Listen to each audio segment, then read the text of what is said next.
Last time we started section 10.2, displaying data, part 1. So we did part 1 of section, this is part 1. It's kind of weird to title it.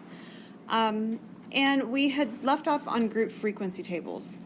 We're going to use this group frequency table in a moment, so let me just remind you kind of how nice it is that it's all kind of there. I've got all my grades, the grade range, 60 to 69, 70 to 79, and so forth. And then on the right-hand side, I have the frequencies for how many of the grades were within that range of values.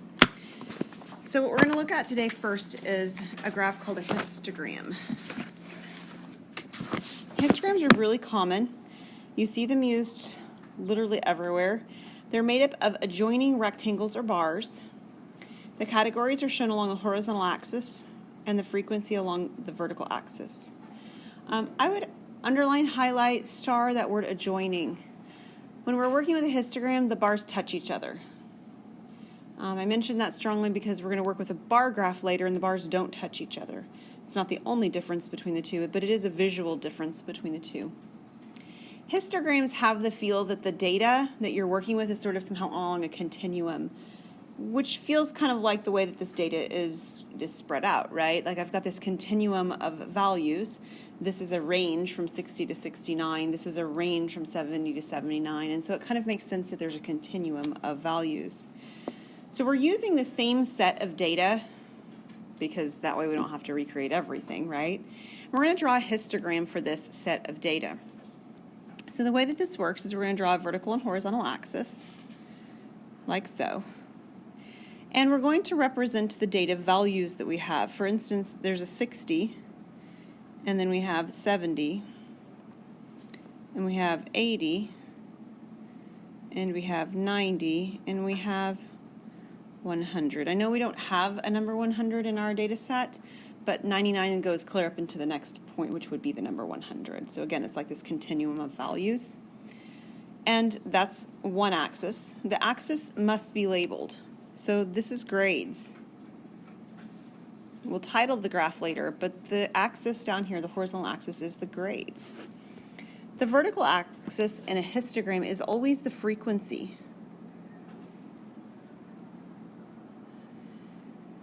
So if you take a look back over here at our frequency, it needs to go up to at least 9, because 9 is our biggest value. So over here, it's easy enough if you wish to make a hash mark for every one. You may not want to label every one.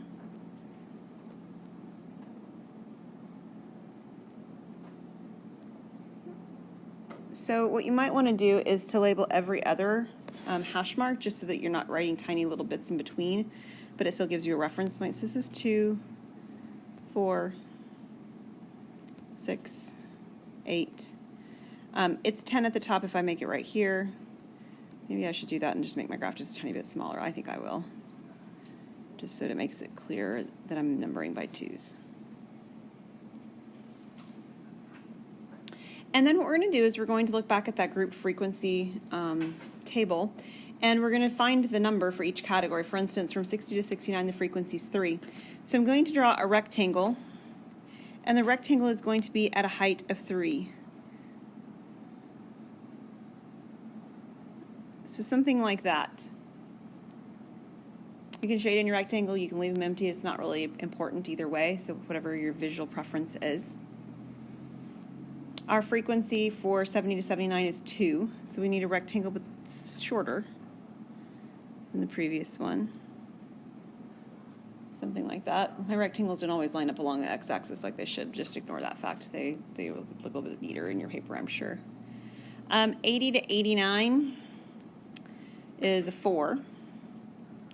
So it'll be a slightly larger one than we have had. So something like that. Notice my goal is that my bars are about the same width. I don't want one being super skinny and the other one being super fat. That gives an illusion that something's happening that's really not happening. So they should be approximately evenly widthed. And then the last one has a big value. I think it was 9. Yeah. So we need a bar at the height at 9.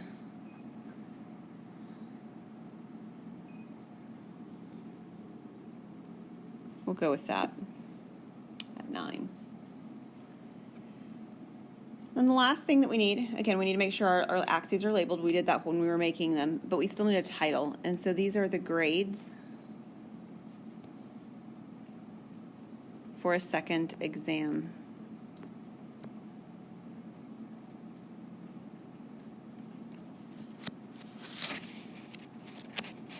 And that's a histogram.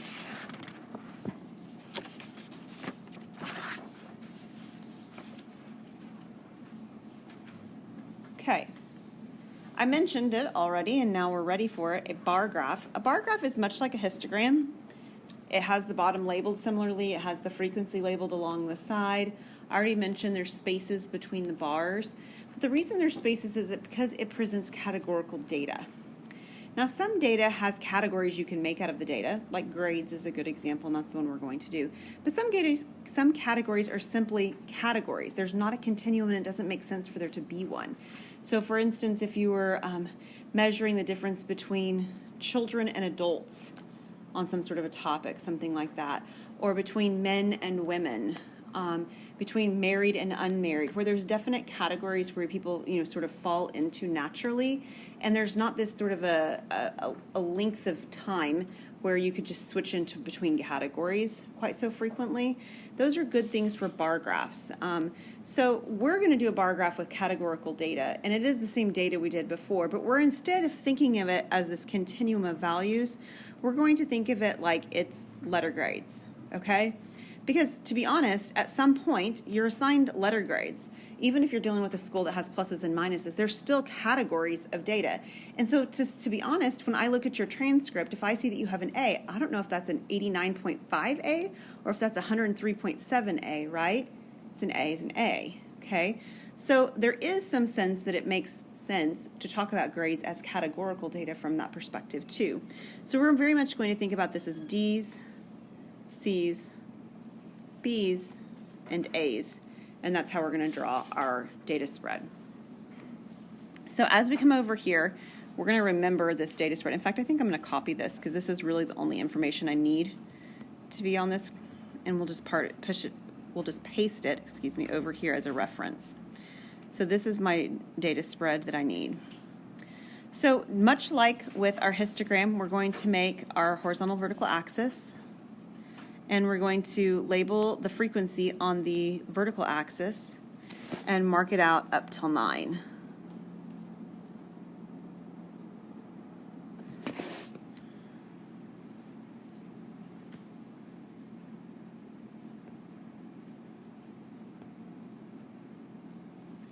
And label frequency.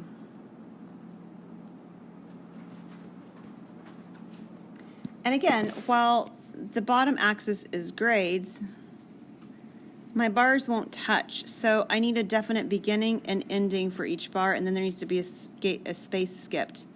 So it kind of ends up looking like we have these sort of double lengths in here. Let me actually just draw the first two so that it makes sense why we're doing that. I'm going to do D and then C. You could do the A's first. It would be fine. But we did our last one with our lowest grades first simply because we were moving from left to right. It seems sort of reasonable. So for my D range, I would go up to 3 and it would look like this bar, whereas on the C range, my bar would be unattached to it and would look like that. So the bars are separated because they're in categories now instead of on a continuum of values. Here's my B's and here's my A's. And of course, I'm labeling underneath it the range that I'm in. So with B's, I was at a level of 4. And with my A, I'm at a level of 9. Something like that.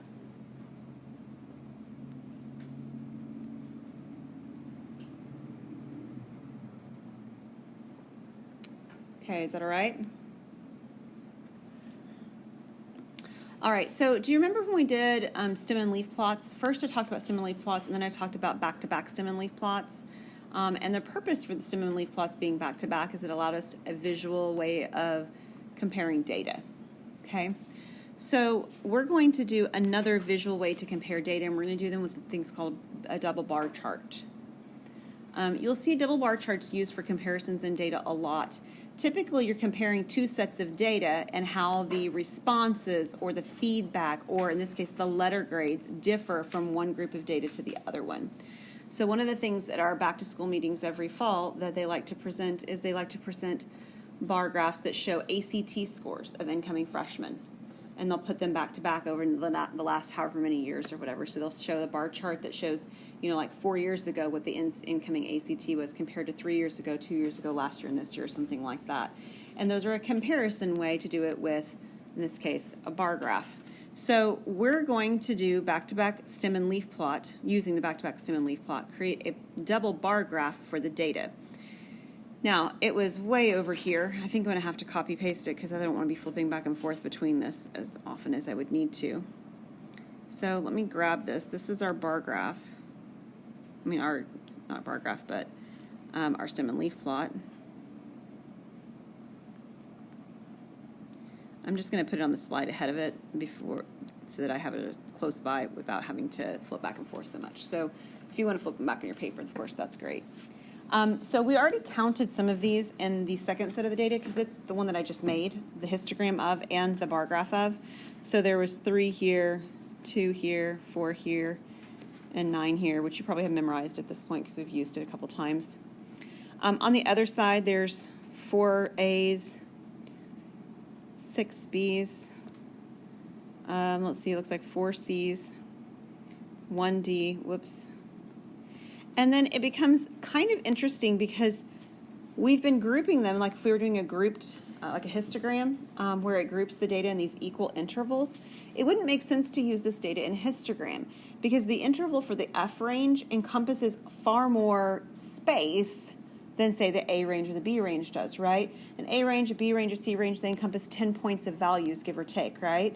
But if you look at the F range, it's from 60 down or 59 down. It encompasses a lot of space, visually speaking. So a bar graph makes more sense because I can categorize it still into a category that says this is what this means. So there are 3 in the F range. Okay, so there's 3 Fs, 1 D, 4 Cs, 6 B's, and 4 A's. So far, so good? All right, so we talked about our bar graph a moment ago, and we drew it. We're going to draw another bar graph. Your bar graph needs to go a bit longer this time, so if you're trying to think about how much space do I need, you're going to need maybe half again as much or twice as much, just twice as much space on this bar graph. Or you need to make it smaller, make your columns smaller potentially. So what we're going to do is this. Let's mark our frequency. Again, the highest frequency value on this table is a 9. So I don't need to go up any higher than 9 still. I might go to 10 just for visual sake.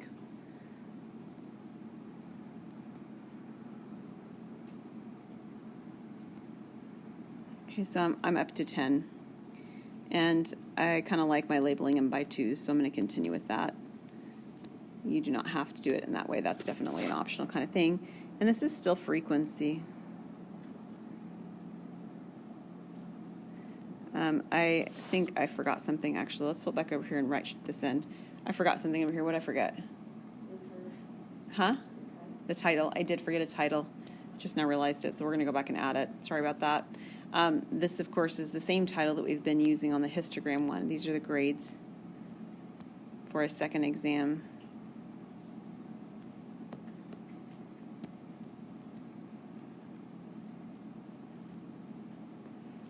Okay, sorry.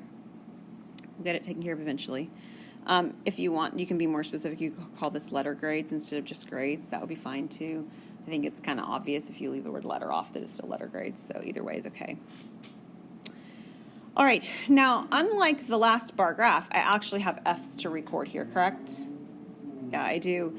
So my bar graph is a little bit different on this. I need to have a bar for F's for both sets of data, and they actually touch. So this span, you can either draw it like a curly brace like this, or you can just write the F centered sort of below it, are going to be my F bars. There's going to be potentially 2 of them for every letter grade. And then I need to skip a little space, and then I need to make 2 lines, and these are my D's. Skip a little space and make 2 lines, and these are my C's. I think I'm spacing it out okay. Skip a little space, 2 lines in their B, skip a little space, 2 lines and it's A. So the patterning of this makes sense when we draw the bars in, but it looks a little bit funny right now. So going back to look at my data spread over here, on the first test I had 3 F's. So we're going to draw a bar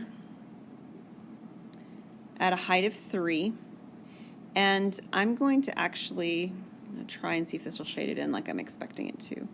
So this is a bar at height, no, that's not quite right. Oh, I know what I did wrong.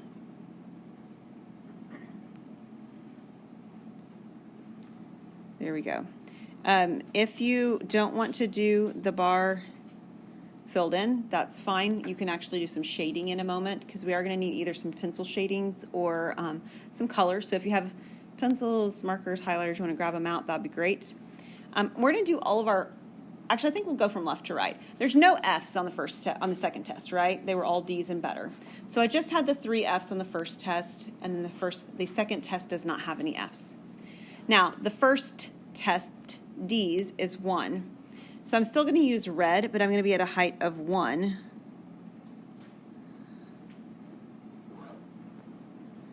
Over here on this one.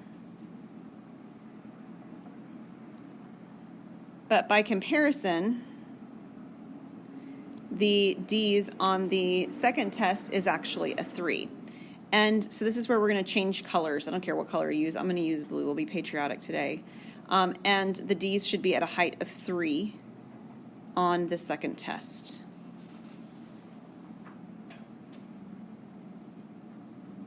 So I've got a height of 3 on my D's on the second test. And then I'm going to go back to red. On my first test, my number of C's is 4. So I'm going to draw a bar at height 4 for the C's on the first test for the C's. And then I'm going to change it to blue. And the C's the C's over here on the second test were 2. So right next to this, I would need to draw a bar of height 2.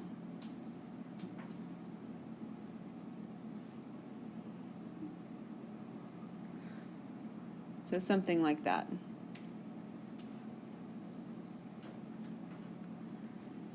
All right. B's. I have 6 on the first, 4 on the second. So I need a red bar of height 6.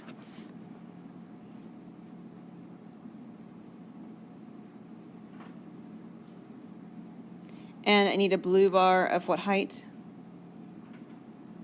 4.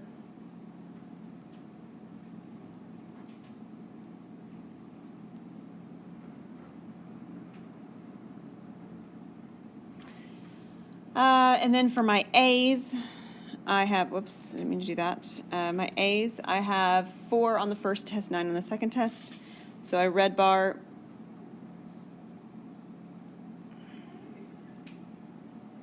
of height 4. And then a blue bar at height 9.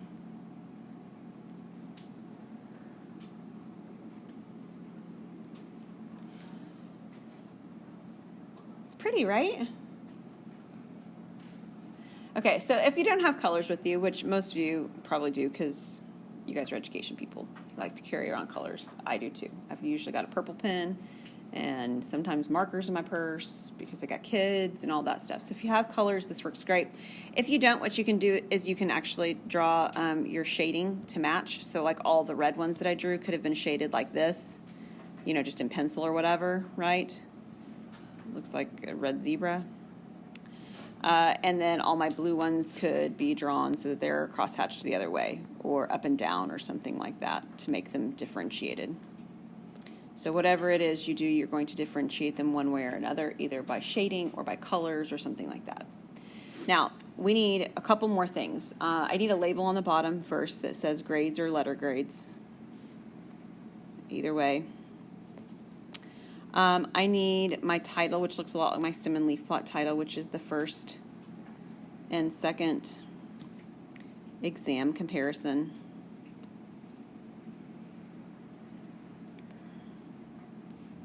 And then I need a key for the colorings that I shaded. Where?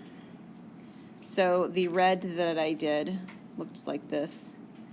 The blue that I did looked like this. So those are not evenly done. That's a little bit better. So the red, and I read, if I just so they match my actual picture, looks like that now.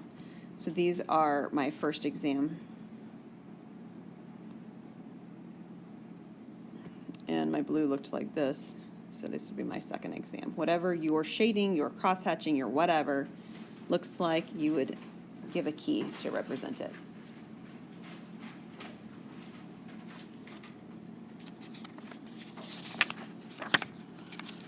Knew it. I always forget this. Every time it sneaks up on me, every time I teach this section. All right, well, let's talk about it anyway. We'll talk visually speaking about how to do it. And then I will bring my my resources next time, or you guys can get your own resources to do it from what we've talked about. Our last graph in this section is pie charts or circle graphs. So this consists of circular regions partitioned into disjoint segments, like pizza slices. This graph shows how parts are related to the whole. All of the graphs that we've been doing so far have talked about how frequently something happens, how much that takes up space. You're really comparing like objects to one another, but not to the whole of what's going on. A circle graph does a really good job comparing something to the whole of what's going on. So this is why when you look at data, you get differing opinions about how people are interpreting, for instance, the things that are going on with COVID right now, right? So today, if you weren't aware of it, we had a record high in Oklahoma of new cases, 1,500 cases some odd today. So 1,500 cases is a big number, right? It sounds like a lot. It's a comparison compared to what's been going on in the past. Even the way I said it, right? It's a record high compared to what's been going on in the past. But another way to look at that same information and maybe have a different perspective is to do a comparison to the whole, a comparison to the total number of people who've had it or the total number of people who are in the state. And depending on those two perspectives, you might go away with a very different opinion about what's going on and or how it affects you or your family. So a circle graph has that ability. It has the ability to compare to the whole instead of comparing to the pieces. Sorry, my mom is calling me and my watch is buzzing. All right, so we're going to use that same grouped frequency table in example 5 to construct a circle graph for the letter grade disbursement from exam 2. We do need to draw a circle graph. We do need protractors, but there's actually a step that we have to do before that where we need to do that anyway, so we're going to do that first. So I'd like for you to write out our letter grades from exam 2, which actually only included A's, B's, C's, and D's. And I want you to write down the frequencies, which you've memorized by now, right? 9 A's. How many B's were there? 4 B's, I think, right? C's were 2 C's, and there were 3 D's, right? So the first thing we need to know is we need to know how many people that is total. So what is the total number of people that this represented in this class? It's 18. Yep, there's 18 total people. So what we want to do is we want to compare the 9 that got A's, the 4 that got B's, the 2 that got C's, the 3 that got D's to the whole class instead of comparing them to one another, which is what like a histogram or bar chart does. So what we're going to do is we're going to take each of those values. So we got 9 over 18. We've got 4 over 18.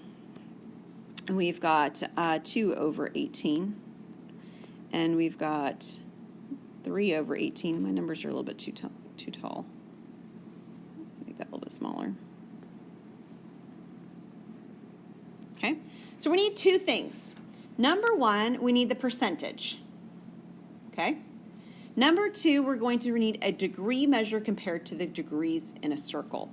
Let's do percentage first because that's something that we've seen more recently. So if I were to take 9 divided by 18 and then multiply by 100, what would I get? Yeah, it's 50%. It's half my circle. That one's actually pretty easy to draw.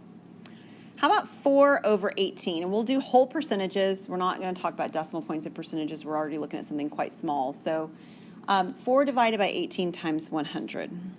What do you get?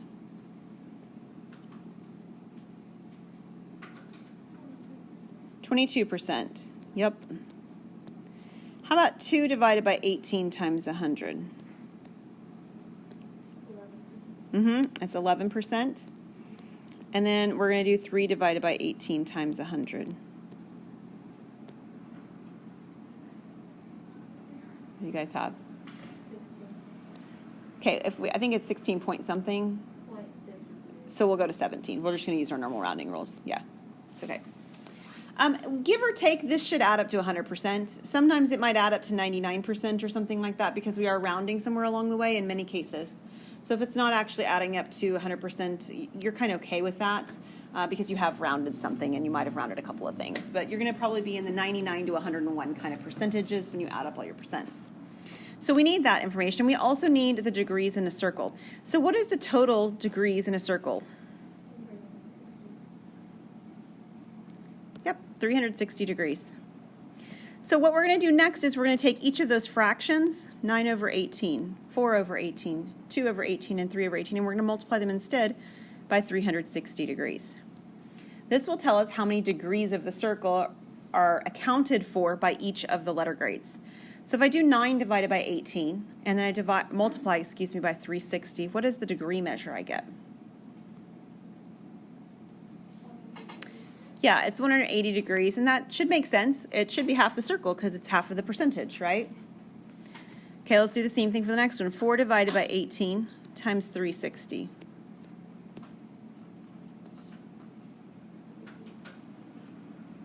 What'd you get? What is it? 80. 80 is what I have down to, 80 degrees. Now we're going to have 2 divided by 18 times 360.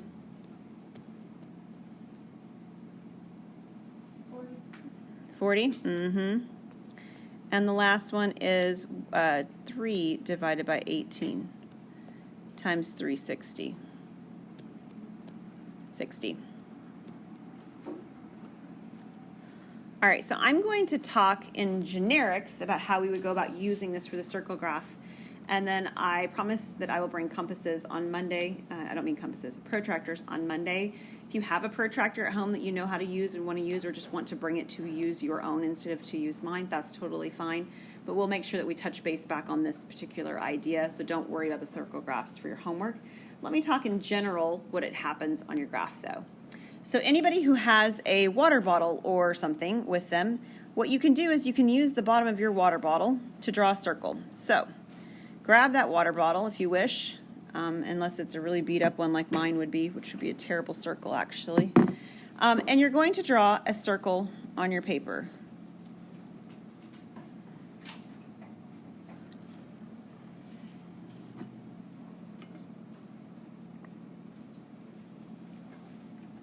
And I'm not looking for perfection here, but I'm looking for something that seems reasonably close. One of the things that you are going to do is to put, again, it's a reasonably close kind of thing, put where you expect that the center is, roughly. Something like that. And it doesn't really matter next part where you draw this out to either, but you're going to draw a line segment from the center out to the edge. So if you want to draw it here, draw it here. If you want to draw it here, draw it here. It doesn't matter where you draw it. Just pick a spot and draw it. I kind of like to draw it straight to the right, but it doesn't matter. And then if you actually had a protractor, what you would do is you would lay the protractor. A protractor looks kind of like, let me do it in red. It looks kind of like this. Okay? So we're pretending that red is the protractor. And you're going to lay it on your graph so that it's lining up with the line you made horizontally, or wherever you made it, but it has to line up along that edge. Okay, it has to be matching up.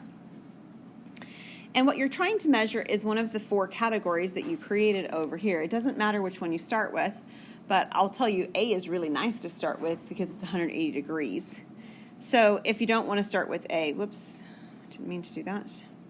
You don't have to. But you're going to measure from here all the way to 180 degrees, and on this particular one, that will end up putting me over here. Okay, it's not perfect because I can't get my dots to line up quite perfectly, but you have the idea.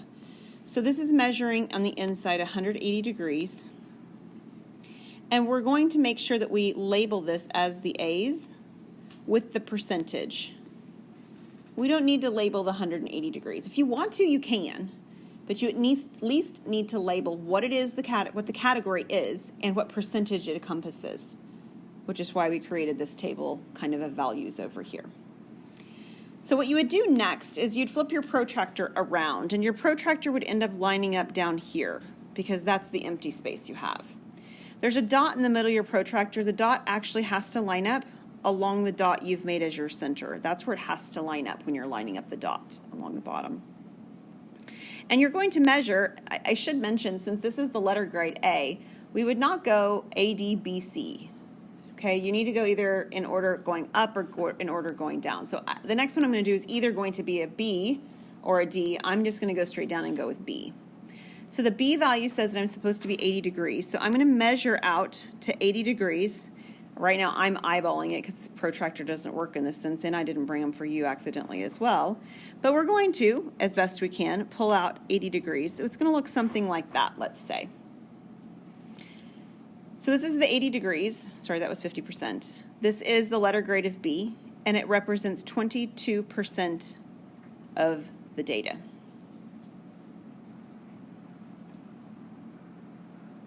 The next thing you would be measuring, again with your protractor, you would line up your protractor along like this. Again, the center at the center, but you're lining it up along this edge right here because from B we want to move into C. So we're going to measure out, it says 40 degrees. So again, visually, I might think that it's about right there, give and take, because I'm not going to do it exact on my screen at the moment, but we will later. This would be the C's, and this would be 11%. And then it's a good idea to check and make sure that you've done it correctly by lining up your protractor one more time over here with the center and making sure that when you go out to here, you're at the 60-degree mark. It at least looks pretty believable from what I've drawn so far.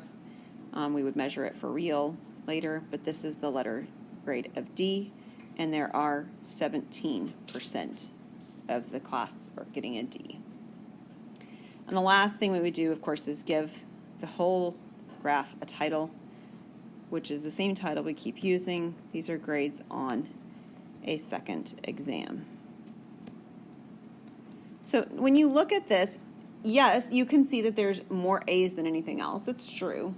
But what you would get a better sense of is how many A's there are compared to everything, to the big picture of what's going on, right? You might be more inclined to look at this and say, hey, look, the B's and the D's are really almost the same, right? Visually, in terms of the space they're taking up, that kind of stuff. You also see the percentages in each category sort of at a glance. And so this is a comparison from a part to whole comparison as opposed to a part to part comparison that the other ones have been. Any questions on that one? Okay, I promise we'll bring protractors to make sure everybody's on the right page next time. Unless you already have one, know how to use it, want to do it on your own, that'd be great. So if you come next time, we'll just plan on I'll have the protractors, and you can submit after we have a chance to do those problems if you still have questions, okay? But we have some group time, so you have just 3 problems in the group work, and it's just from sections A and B. So if you'll find a partner or partners, or you can work alone if you'd like, and take a look at A7, B2, and B13.